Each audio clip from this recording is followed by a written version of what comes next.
सीधे रास्ते की ये टेढ़ी चाल है। जी हां, हम बात कर रहे हैं बीना विधायक निर्मला सप्रे की, जो आ तो गई बीजेपी में, लेकिन विधायकी जाने का डर ऐसा कि ना तो इस्तीफा देते बन रहा है और ना ही कांग्रेस के आरोपों का जवाब। उपचुनाव के नतीजों ने ऊहापोह की स्थिति उनके लिए और विषम बना दी है। कांग्रेस आरोप पर आरोप लगा रही है और बीजेपी ने एक तरह से सब कुछ उन पर ही डाल दिया है। आप देख रहे हैं चौथा खंबा, मैं हूं अविनाश और आइए सुनते हैं इस मामले में क्या कह रहे हैं भारतीय जनता पार्टी के प्रदेश अध्यक्ष वीडी शर्मा। निर्मला सप्रे जी ही ये बता सकती हैं कि वो सदस्य हैं या नहीं है।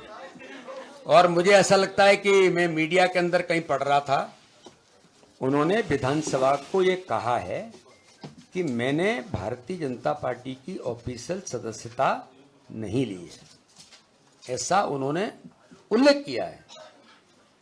और बाकी कांग्रेस के हालात ऐसे हैं कि कोई उनका एमएलए है, अगर उसको लगता है कि अब कांग्रेस के हालात ऐसे बन गए तो क्या करें, तो लोग इधर से उधर घूमते रहते हैं।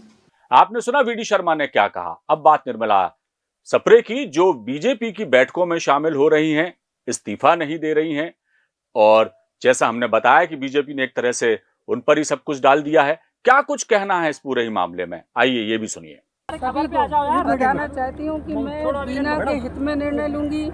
जो मुझे सदन में जवाब मांगा है मैं उसका जवाब सदन में दूंगी। तो बिल्कुल सदन में आप कि मैं जवाब कर दूंगी। अच्छा, ये मेरे आप लोगों से है। देखो, चूंकि मैं एक सदन की सदस्य हूँ, आप सबसे बोलती मैं एक सदन की सदस्य हूँ, मेरा राइट में चूँकि अभी वर्तमान विधायक हूँ। अब सदन में चूंकि आप सभी ने मेरे लिए जवाब नहीं किया था, सदन में नेता प्रतिपक्ष मेरे सामने जवाब करते, मैं उनका उत्तर उन्हीं के लिए दूंगी। तो बहुत जल्दी बस इंतजार कीजिए, बहुत अच्छी खबर आने वाली है। आपको बताते चलें कि 5 मई 2024 को एक चुनावी रैली में निर्मला सप्रे बीजेपी में शामिल हुई थी और बीजेपी ने भी उनसे वादा किया था कि यदि वो आ जाती हैं बीजेपी में तो कहीं ना कहीं उन्हें भरोसा दिलाया गया था कि बीना को जिला बनाने की जो मांग वो उठाती आई हैं और उसी मुद्दे पर उन्होंने चुनाव भी लड़ा था 2023 का, तो वो मांग कहीं ना कहीं उनकी पूरी की जाएगी और इसी भरोसे पर वो बीजेपी में शामिल भी हो गई। इधर जब ये पूरा मामला हुआ, उपचुनाव हुए, विजयपुर सीट भारतीय जनता पार्टी जो है वो हार गई, कांग्रेस ने वहां पे जीत का परचम लहरा दिया, तब निर्मला सप्रे को लेकर एक अजब किस्म की स्थिति पैदा हो गई, बीजेपी के लिए भी और निर्मला सप्रे के लिए खुद भी। और इधर कांग्रेस जो है उनकी सदस्यता समाप्त करने को लेकर मुखर है। उमंग सिंगार जो हैं नेता प्रतिपक्ष, उन्होंने इस मामले में विधानसभा अध्यक्ष को पत्र भी लिखा था, लेकिन उनका ये कहना है कि जवाब गोलमोल आया। क्या कुछ कहना है उमंग सिंगार का, ये भी सुनिए। देखिए, हमने नियम अनुसार समय पे अध्यक्ष जी को दी थी याचिका, लेकिन अध्यक्ष जी के यहाँ से जानकारी आई 90 दिन के बाद कि कागज गुम गए। तो मैंने वापस से उनको याचिका भिजवाई, पूरी जानकारी भिजवाई। तो बड़ी हास्यास्पद बात है कि विधानसभा अध्यक्ष को अगर कोई जानकारी दी जा रही है और कागज लिखित दिया जा रहा, रिसिप्ट ली जा रहा, उसके बाद विधानसभा में घूम रही, तो ये तो बड़ा एक हास्यास्पद बात है। लेकिन मैंने पुनः उस पर पूरी जानकारी अध्यक्ष जी को से अवगत करा दी और मेरे को नहीं लगता है कि भारतीय जनता पार्टी इस पर कोई निर्णय लेना चाहती है, तो हम लोग इस पर कोर्ट जा रहे हैं, हाई कोर्ट। निर्मला सप्रे की विधायकों को लेकर उठ रहे सवाल पर यह जानना भी जरूरी है कि निर्मला सप्रे क्यों बीजेपी में आई और बीजेपी ने क्यों उन्हें हाथों हाथ लिया। 2023 में कांग्रेस के टिकट पर निर्मला सप्रे बीना से चुनाव जीती। कमलनाथ के गुट की मानी जाती हैं निर्मला सप्रे। निर्मला सप्रे ने बीना को जिला बनाने का मुद्दा उठाया था और यही उनकी जीत का कारण बना।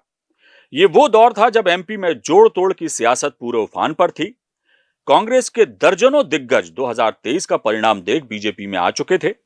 निर्मला सप्रे को भी बीजेपी में अपना भविष्य दिखाई देने लगा। बीजेपी ने भी निर्मला सप्रे की मांग को पूरा करने का भरोसा दिलाकर उन्हें सहर्ष पार्टी में शामिल कर लिया। निर्मला सप्रे भी बीजेपी का गमछा पहने बीजेपी की होली, लेकिन विधायकी नहीं छोड़ी।